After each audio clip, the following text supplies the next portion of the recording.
त्यांच्या गोष्टी सांगत होत्या. मोठे झाल्यावर आपणही त्यांच्यासारखे पराक्रम करावे असे शिवरायांना वाटे. शुभा हळूहळू मोठे होत गेले.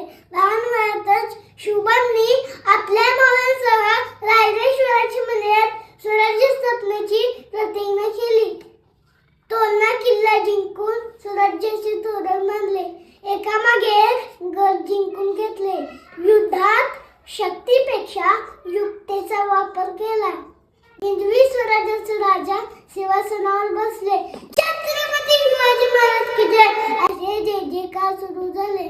अशा या थोर विचारवंत, बलवंत आणि कीर्तिवंत जाणता राजाला माझा मनाचा मुलगा. जय भवानी, जय शिवाजी, हर हर महादेव, धन्यवाद.